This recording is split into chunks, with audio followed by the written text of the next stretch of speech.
Yup, right back at another video, man. We got Young Don, the size guy. We got robbed in broad daylight. Hey, man, look. Y'all know we came here to do, man. Y'all know we didn't come here to do, man. We came here to get straight to the point. What we didn't come here to do, man, is all that other stuff, man. With that being said, man. Damn, I ain't got no brushes, bro. That's how to do it. With that being said, let's get right to the video.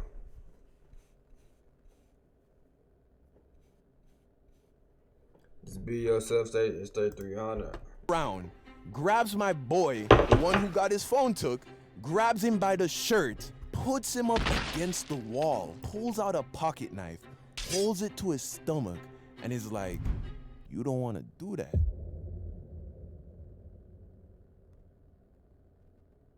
I was mad living with you. I couldn't sleep naked. Oh yeah? Hell yeah. Huh. I Be mean, you pissed could have off. asked. What? Like I walk into the Foot Locker and they ain't got my size. It's like, well, you know, what's going on? You know, is get these little slaves to work. Wow. Get them to work.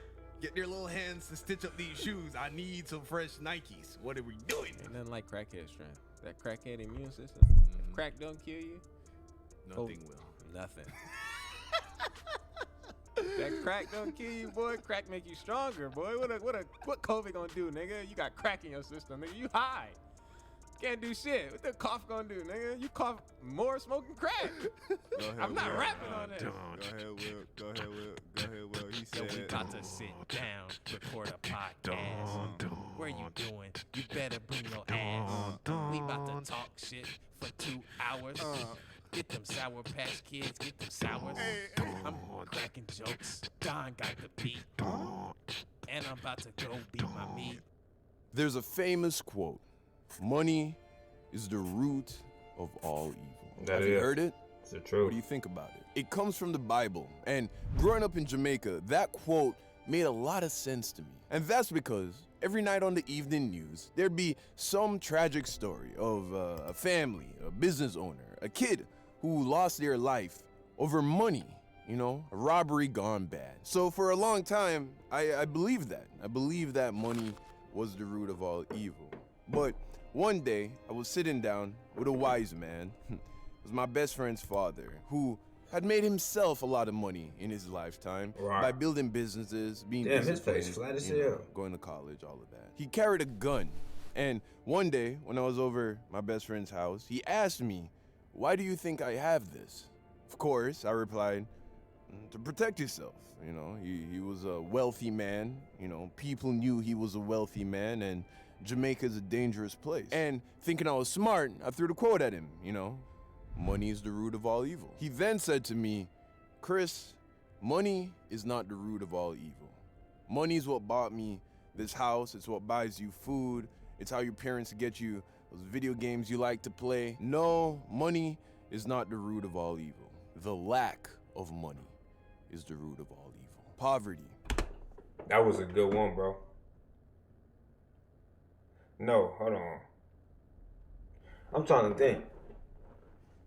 Money is the root of all evil.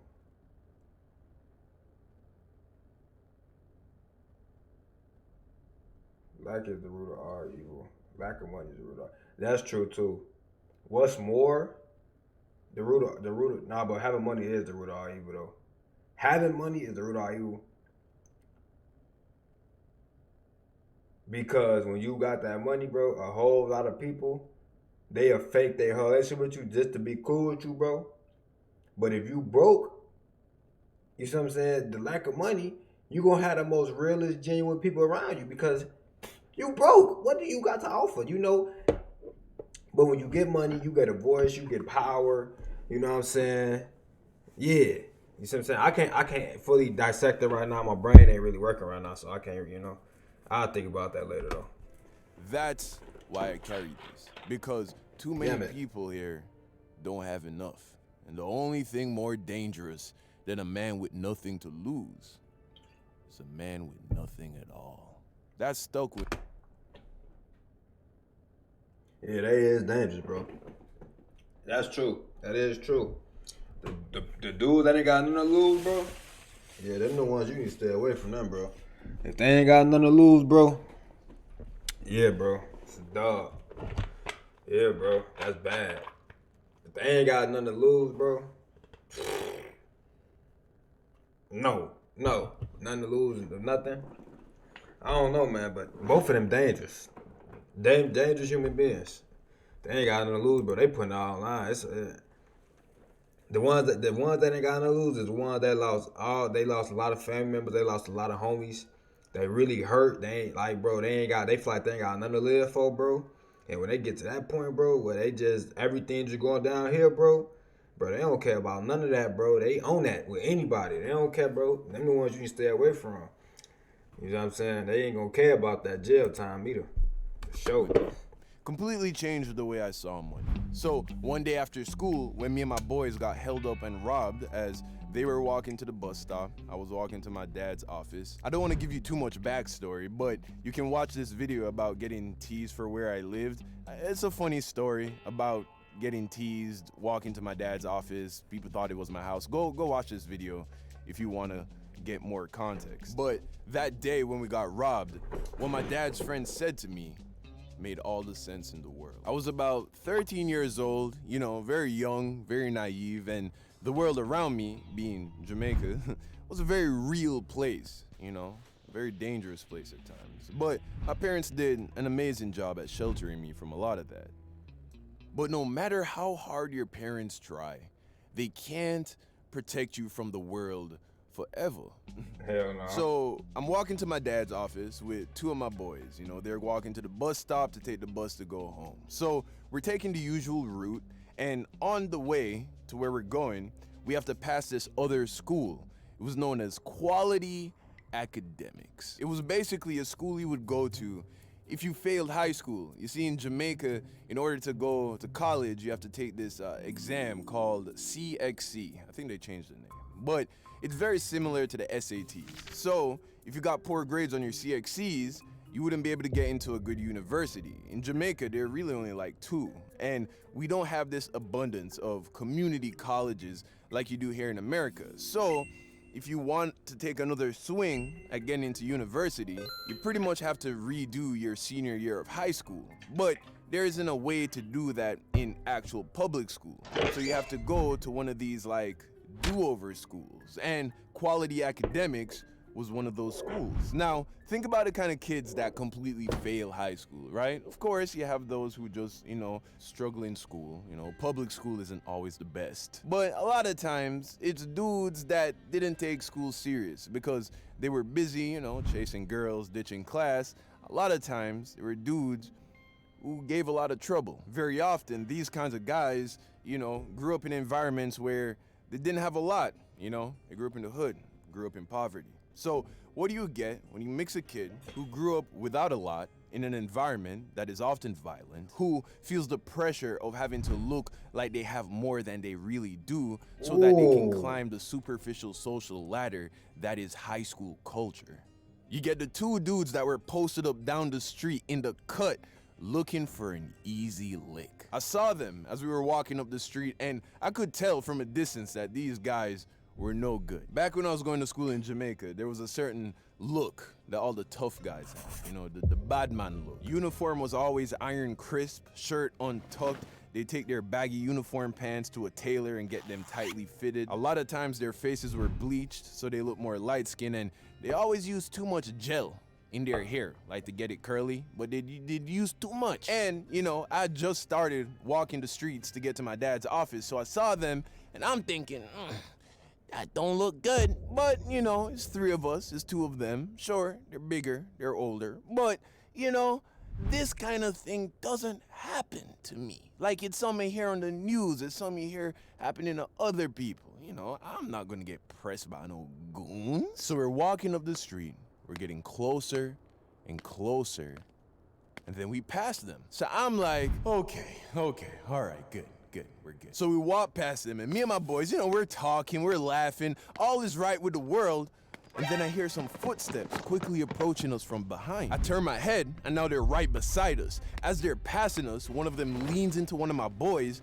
bumps him, and then keep walking. At first, I didn't realize what happened, but it turns out when the dude bumped into my boy, he reached into his hoodie pocket and grabbed his phone. They must have saw when my boy had put his phone in his pocket before we passed them down the street. Bro. Oh my God, that's rule number one, bro. Man, you gotta be on point, man. Y'all lacking, man. Y'all be lacking, man. You gotta all to be on point, man. If y'all would have stayed on point, bro, you just would have. This could have been avoided, bro. But y'all wanted to lack and all that, bro. And see, this is what happens when you don't pay attention to your surroundings, bro. This is what happens. How you peep, and now you know y'all supposed to instantly get on point. You see what I'm saying? He not, man. Boy's like, yo, they just took my phone. He had a new BlackBerry, and this is before the iPhone, all of that. Yo, this was when the BlackBerry was the iPhone, bro. Everybody wanted one. They were hard to come by. They were expensive. My mans must have saved up for a whole year just to buy that phone, bro. So now I'm shocked, and then my boy's like, yo, I gotta get back my phone. So without even thinking, we start to chase him. Now, to say chase is a bit much. It was more like a brisk walk because one, they weren't that far ahead because they weren't running away. And two, there was some hesitation, right? Because they were scary. I was scared. I will admit, I'd never been in a situation like this before. But we're in the heat of the moment, adrenaline is going, and I wasn't about to be the one friend that fell back in this situation. So we start to walk up to them. We get right behind them, and then one of the dudes, not the one who took the phone, the other one, he turns around, grabs my boy, the one who got his phone took, grabs him by the shirt, puts him up against the wall, pulls out a pocket knife, holds it to his stomach, and is like, you don't want to do that. He lets him go, turns around, and the both of them keep walking. And back in school, we heard a lot of stories of dudes getting robbed and stabbed over their phones. So we knew that this was not a joke. So they're walking away, and then my boy turns to us and is like, yo, what do I do? I look at him. You can't do that. I'm like, looks like you gotta get a new phone, bro. I mean, like, that one's that's not on yours the no more. house. That's and on the as house. soon as that reality set over the group, we were just like, man, that's tough. That was so tough because there was nothing we could do. What were we gonna do? Call the police? This is Jamaica, bro. Ain't no police gonna show up and get back your phone, bro. That's gone. So we stand there for like another 5 minutes. They don't do that out here. And then we continue to walk. You know, my boys went to the bus stop. I went to my dad's office, and, you know, that was that. You know, I told my dad about it, you know, because my dad grew up in the hood. So a small part of me was like, ooh, maybe my dad can, like, go get back the phone. I don't know. Man, my dad looked at me and I was don't like, care about that. you still got your phone? I'm like, yeah. He's like, all right, we good. Moral of the story, you know, when you walk in these streets, especially if you live somewhere that's not super safe, keep your head on a swivel, keep your valuables concealed, and, you know, if you're ever being robbed and, you know, you're outgunned or outmanned, just give them what they ask for, man. Because at the end of the day, things can always be replaced. But your life, pretty sure you only get one of those. I don't carry nothing, man. You know what I'm saying? I don't carry nothing for nobody. Nothing valuable. Real talk.